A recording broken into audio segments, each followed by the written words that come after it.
नमस्कार दोस्तों, stock market studies में फिर से एक बार आपको बहुत-बहुत स्वागत है। तो आज यहाँ पे मैं डिस्कशन करने वाला हूँ एक टाटा ग्रुप के एक सबसे बड़े कंपनीज़ के बारे में। देखिए टाटा ग्रुप के बहुत सारे अलग-अलग कैटेगरीज़ के कंपनीज़ होते हैं, तो अलग-अलग डिपार्टमेंट के अलग-अलग मतलब कैटेगरीज़ वाइज़ कंपनीज़ हैं। आज जिस कंपनी के बारे में बात करूँगा, वो जिस इंडस्ट्री से बिलॉन्ग करते हैं, उसी इंडस्ट्रीज़ में कंपनी नंबर 1 है। तो ऐसा कौन-सा कंपनी है जिस चलो मैं आपको बता ही देता हूँ, जिसका नाम है टाटा मोटर्स। तो बहुत सारे मतलब दिनों से ही मैं टाटा मोटर्स के ऊपर वीडियो बना रहा हूँ। साथ ही साथ में हर मंथ एंड के बाद मान के चलिए पिछले मंथ कब एंड हुआ था? दिसंबर का और वो भी कौन-सा? 2022 का। तो अभी शुरू हो चुका है नया साल और नया साल में अभी देखा जाए तो जनवरी मंथ स्टार्ट हो चुके हैं और वो भी 2023 का। तो इस सालों में पहले मंथ में ही 1 जनवरी में जो डेटा आने वाले थे, मतलब टाटा मोटर्स का जो डेटा आने वाले थे और वो भी किसका? सेल्स का। देखिए हर ऑटो इंडस्ट्रीज़ के हर मंथ खत्म होने के बाद सेल्स का रिपोर्ट आ जाता है कि सेल्स किस तरीके से हुआ। तो इस बार कंपनी ने किस तरीके से सेल किया उसके ऊपर आपको ज़रूर जानना है क्योंकि मैं हर मंथ एंड होने के बाद हर ऑटो कंपनीज़ के सेल्स का रिपोर्ट आपके सामने पेश करता हूँ। इसमें क्या होगा, इसमें आपको एक जानकारी मिलेगा कि कंपनी कितनी मतलब तेज़ी से सेल कर रहा है, कि कंपनी का सेल कितना घट रहा है। तो उस हिसाब से कंपनी का अर्निंग बढ़ेगा और उस हिसाब से आप उस कंपनी के ऊपर निवेश करके शॉर्ट टर्म के लिए पैसा कमा सकते हैं।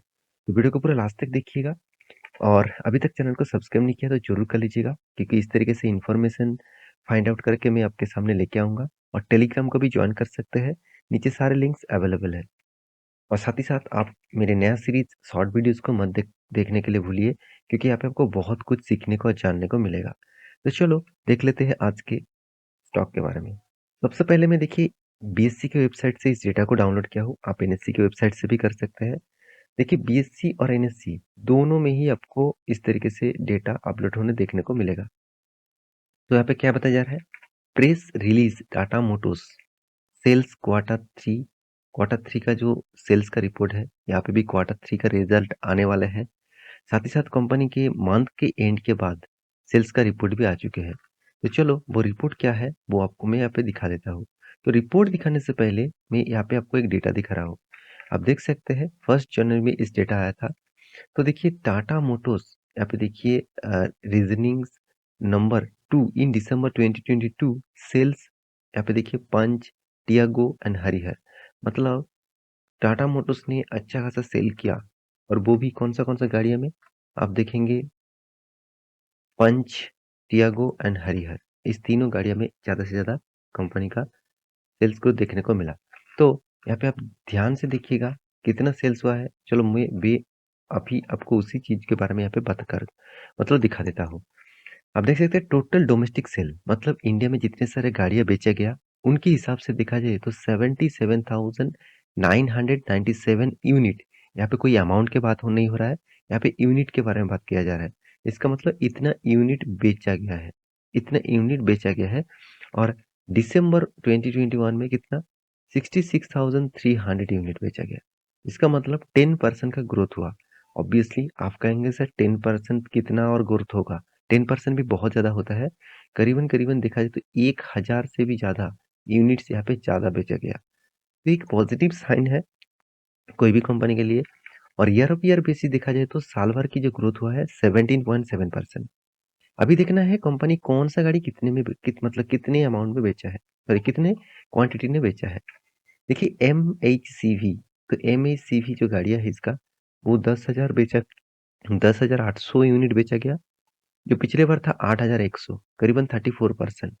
और देखिए आई एंड एल सी वी जो 4,500 यूनिट बेचा गया था, इस बार 5,000 सॉरी पिछले बार 5,130 यूनिट बेचा गया, इसलिए सेल्स डाउन हो चुके थे। यहाँ पे देखिए पैसेंजर जो कैरियर्स है उसके ऊपर 2,600 और पिछले बार कितना 1,300, करीबन 95% का ग्रोथ देखने को मिला। इसका मतलब पैसेंजर कार्स मतलब आप जितने सारे टाटा पंच है, टाटा हरियर है, साथ ही साथ ब्लैक बर्ड, तो इस तरीके से जगुआर, लैंड रोवर, इस तरीके से जो गाड़ियाँ कंपनी ने बेचे तो उसका परसेंटेज बहुत शानदार देखने को मिला।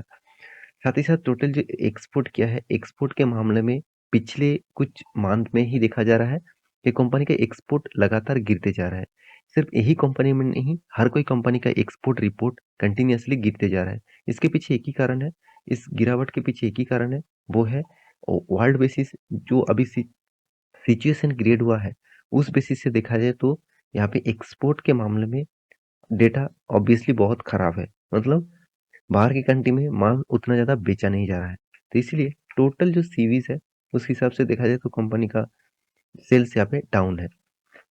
तो अभी देखना है कंपनी का जो ईवीज है और वो ईवीज कितने बेचा है। देखिए ईवीज के मामले में कंपनी का पिछले मंथ के डेटा के हिसाब से इस बार कंपनी का जो सेल्स का रिपोर्ट है, ईवीज का जो डोमेस्टिक सेल्स का रिपोर्ट है, वो परसेंटेज कम हुआ है। इसका मतलब पिछले बार जो माल बेचा गया था, इस बार उससे थोड़ा सा ज़्यादा माल बेचा गया, 64% के आसपास। मगर पिछले कुछ मंथ आपको मैं दिखा चुका हूँ, 150-200% तक कंपनी माल बेचा है। तो इतना ज़्यादा माल बेचा गया था, इस बार धीरे-धीरे कम हुआ क्योंकि देखिए ईवीज़ मार्केट में बहुत सारे कॉम्पिटिटर आ चुके हैं। कंटिन्यूअसली कॉम्पिटिटर बढ़ भी रहा है, तो उसके हिसाब से टाटा मोटर्स का डिमांड थोड़ा-सा कम तो होगा ही। तो ये था सेल्स का रिपोर्ट। तो इस रिपोर्ट से आपको क्या जानकारी मिला कि आपको इस कंपनी के ऊपर अभी क्या सिनेरियो चल रहा है, किस दिशा में कंपनी जा रहा है, उसके बारे में फिगर आउट आपके सामने देखने को मिला है।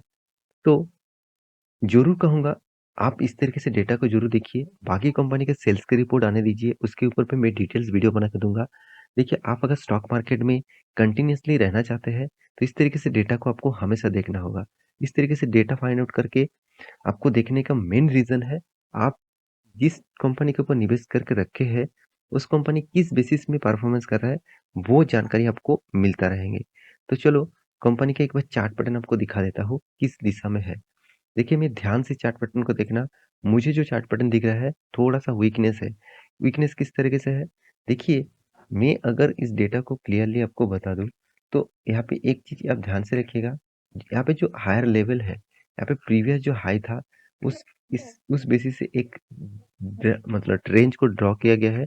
तो उस रेंज को क्या किया, यहाँ पे भी सपोर्ट लिया, सॉरी रेजिस्टेंस लिया, यहाँ पे भी बहुत बार रेजिस्टेंस लिया, मतलब इसको तोड़ने का कोशिश किया, मगर तोड़ नहीं पाया। तो फिर से देखिए, यहाँ पे फिर से गिरावट हुआ था और यहाँ पे एक बिग सप्लाई ज़ोन बन चुके हैं, बिग सप्लाई ज़ोन बन चुके हैं। इस सप्लाई ज़ोन को भी तोड़ नहीं पा रहा है, मगर यहाँ पे पिछले हफ्ते का जो कैंडल बना था, यहाँ पे एक-एक कैंडल का 1 वीक का, मतलब एक कैंडल 1 वीक का कैंडल है। तो उस कैंडल के हिसाब से यहाँ पे जो दिखाया जा रहा है कि कैंडल बहुत बड़ा सेल आउट देखने को मिला। इसका मतलब एक भारी भरकम सेलिंग प्रेशर में देखने को मिल रहा है। मार्केट अगर थोड़ा-सा नेगेटिविटी दे, मतलब इंडेक्स अगर नेगेटिविटी दे, तो स्टॉक में भी गिरावट हो सकते हैं। अगर गिरावट हुआ, इस रेंज को ब्रेकआउट किया, तो कौन-सा लेवल तक आ सकते हैं? देखिए नेक्स्ट जो लेवल रहेगा ₹270 के आसपास। तो ₹270 क्यों? क्योंकि देखिए यहाँ पे भी बहुत बार क्या किया था? सपोर्ट लिया, सॉरी हाँ, सपोर्ट लिया था। देखिए सपोर्ट के बाद एक डोजी जैसे कैंडल बनाया, एक हैमर जैसे कैंडल बनाया, उसके बाद देखिए बिग मोमेंटम देखने को मिला। तो इस लेवल बहुत स्ट्रॉन्ग है, इस लेवल तक वो आ सकते हैं। आने के बाद फिर से रिवर्सल करेगा कि इसको ब्रेकआउट करेगा, वो आपको मैं अगले वीडियो में ज़रूर बताऊँगा। तो इस तरीके से चार्ट पैटर्न आपको सीखने के लिए मेरे चैनल को सब्सक्राइब करिए और टेलीग्राम को भी जॉइन कर सकते हैं, नीचे सारे लिंक्स अवेलेबल हैं। तो मिलते हैं नेक्स्ट वीडियो में, तब तक के लिए अच्छे से रहिए, अपने ख्याल रखिए, बाय बाय।